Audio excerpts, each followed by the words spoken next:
antes mesmo de começar, eu quero te pedir para deixar aquele like no vídeo, porque ajuda pra caramba o canal. E se você é novo aqui, se você tá chegando agora, eu te convido a se inscrever e ativar o sininho para receber todas as notificações, porque são 5 vídeos por semana, é bastante conteúdo e assim você não perde, não fica de fora de nada. E por último, me segue lá no meu Instagram, @raontatu, porque eu posto quase todo dia nos stories um material complementar a esse aqui. Você vai poder acompanhar tudo que rola lá e ver meus trabalhos finalizados no feed. Então é isso, muito obrigado e agora sim, vamos pro vídeo. Bom, essa foi uma criação bem especial pra mim, né, de uma peça de portfólio,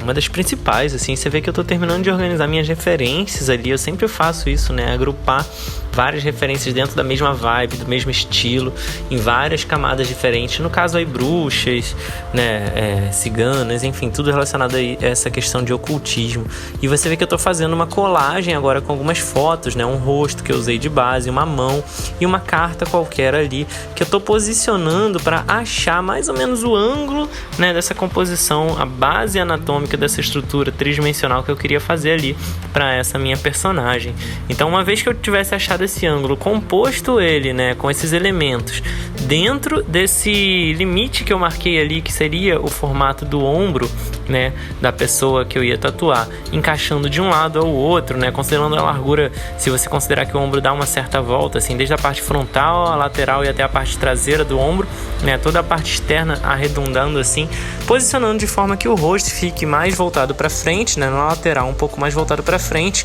e que gere um bom encaixe ali na anatomia.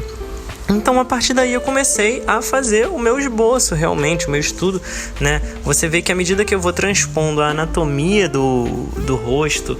ali para o meu desenho, eu já vou fazendo vários detalhes de estilização para eu trazer as características da personagem que eu queria, do traço, do meu traço pessoal mesmo de desenho, com base no estilo, né, que eu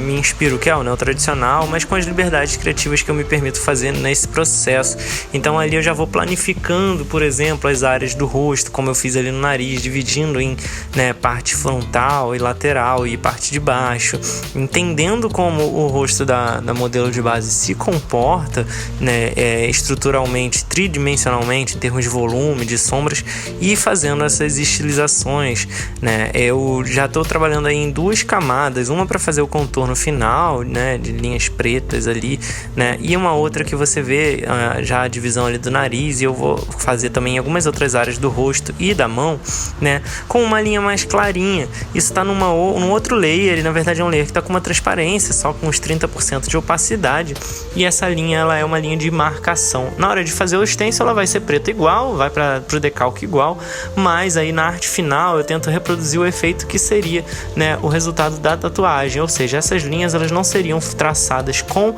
um preto puro, e sim com o sume diluído, né, o preto diluído, que é o sume. Ou seja, uma diluição bem clarinha, né? Você vê ali essas outras linhas ali da geografia ali do rosto agora nesse mesmo esquema, porque vai ficar, né, após cicatrizar, essas divisões vão ficar mais clarinhas com acinzentado, e isso dá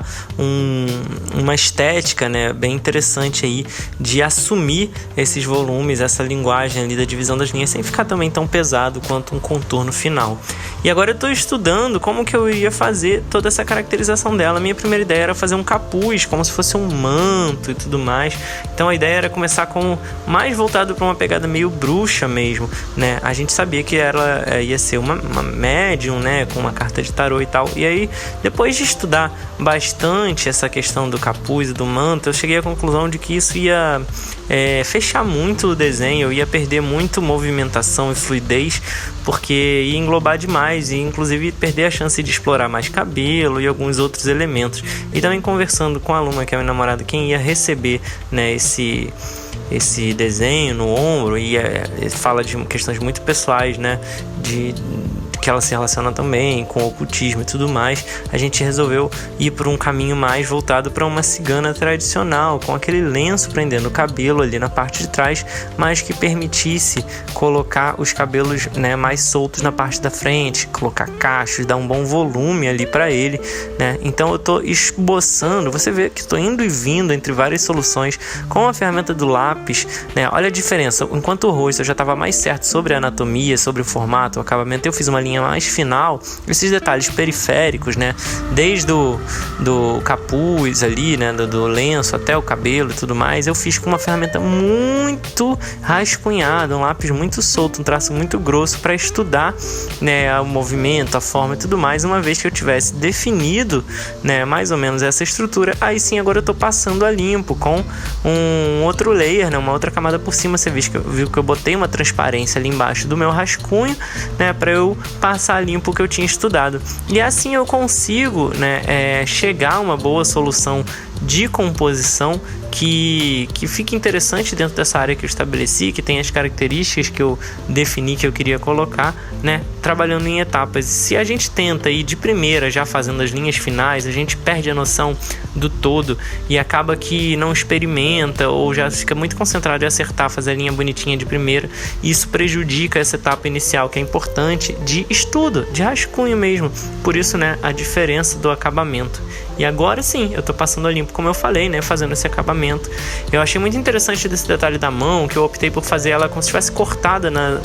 no punho ali, como se fosse uma mão flutuante mesmo, porque isso gera um encerramento pro desenho, uma sensação de moldura, diferente do que se eu tivesse que fazer o braço dela contínua, né? Porque ia ter que esconder de alguma forma ou assumir que ele vai esmaecendo, sumindo assim, né? Uma finalização específica. Então eu assumi essa estética da mão flutuante, que é bem comum em algumas ilustrações dessa pegada, assim, e que eu achei que deu um charme interessante também em termos de acabamento. E agora eu estou esboçando o símbolo da carta, que é um detalhe muito importante, porque a gente fez um trabalho mágico mesmo durante, né, a concepção dessa arte, e a ideia aqui era que eu colocasse na minha arte um símbolo que tivesse um sentido mágico para mim. Então tem todo um trabalho pessoal de desenvolvimento dessa simbologia, né, e que também ganha muita força, muita potência ao ser transposto, né, para a pele, né, desde a criação até a transposição da pele, com uma intenção, uma mentalização de um objetivo pelo qual esse símbolo aí vai representar, né, significar. Ou seja, para quem, né, trabalha com ocultismo e tudo mais, vai entender que eu estou falando de um sigilo, no caso, e esse, na verdade, foi o primeiro sigilo que eu criei. Então foi muito interessante esse projeto, esse processo, né, também por estar relacionado com uma pessoa, né, que tem uma relação mais pessoal comigo, e que a gente, né, lidar com essas questões, né, de magia e tudo mais. Então isso acaba que foi uma criação que, além de ser uma das peças principais do meu portfólio esteticamente, porque trouxe tudo que eu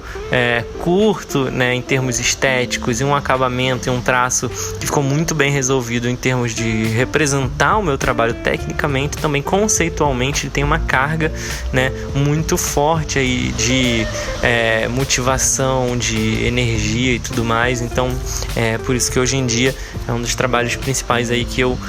tenho veiculado e tenho muito orgulho de ter feito. Então aí você vê que eu já estou preparando o estudo de cores, e eu sempre faço aí predominantemente chapando as áreas, né? Você vê que eu chapei a tom de pele, chapei as áreas de cinza e chapei as áreas de lilás. E aí depois que eu tivesse essas áreas mapeadas, eu consigo vir trabalhando os degradês, os volumes, porque cada um desses mapas é um layer, e aí eu travo esse layer, travo a opacidade, a transparência, e eu consigo fazer, né, sombreados e volumes e degradês dentro dele, sem extrapolar o limite do contorno, sem invadir uma outra área, e fica muito mais fácil assim eu ir e vir nos sombreados e nos volumes sem perder, né, esse limite. E você vê que dessa vez eu optei inclusive por começar direto na cor, estudando a paleta de cores do desenho, para depois entrar com a sombra, porque aqui eu já estou fazendo um raciocínio em que a variação de luz e sombra ela já se dá de acordo com as tonalidades, com os tons das cores que eu vou usar, independente de se eu vou usar uma base de sombra cinza ou não. Claro que nas áreas mais escurinhas, ali nos pontos mais de acento de sombra, eu vou, né, e na tatu eu fiz uma base de sombra, se você ver lá no timelapse. Mas a ideia aqui era entender os volumes né, ou seja, os claros e escuros já individualmente, independente de ser sombra ou cor, na verdade, pensando em tudo como uma coisa só. E aí eu vou esculpindo o que é mais claro, o que é mais escuro, ao mesmo tempo que eu vou tonalizando. Como, por exemplo, né, nesse tom de pele aí dela, que eu joguei bastante lilás nas áreas de sombra para dar uma estilizada e dar uma enriquecida, né, na variação de pele. Você vê que agora eu tô jogando uns rosados, uns corados, então a transição de áreas de sombra na pele mais alilazadas, né, mais frias, para áreas quentes, onde a luz é mais incidente, cria uma sensação de uma pele um pouco mais real e mais viva, né? Se você considerar que a nossa pele ela tem uma certa translucidez e de acordo com a luz que ela está inserida, ela ganha esse aspecto realmente mais frio ou mais quente, né? Às vezes fica um pouco mais corado e tal. Isso tudo é um recurso que eu utilizo para dar uma riqueza um pouco maior no acabamento dos tons de pele, em vez de só aplicar, né, um tom escuro ali de pele todo por igual nas áreas, né, de volume, nas áreas de sombra. E agora eu tô fazendo os últimos acabamentos, eu inseri uns pontinhos brancos, uns detalhes de iluminação e tô passando a limpo ali, né, uns detalhezinhos que eu fiz uma correção ali na parte do capuz. E aí agora sim, terminando os efeitinhos de fundo para ela ter, né, uma aura ali que combine com os douradinhos, né? E a escolha desses tons também por uma paleta reduzida, somente lilás e dourados, que são cores complementares, né? Se contrastam entre si, e assim eu consigo dar essa pegada, né, de uma paleta que remete a questões de magia e tudo mais, sem fazer tanta variação de cores, ficando mais sóbrio e mais neutro dentro dessa estrutura que eu me propus a fazer. Então esse foi mais um desenho e fala, esse é o resultado desse desenho. Espero que você tenha curtido. Se você gostou, dá um like no vídeo e se inscreve no canal se você está chegando agora, porque são 5 vídeos por semana, beleza? Marca no sininho para receber todas as notificações e a gente se vê no próximo vídeo. Valeu!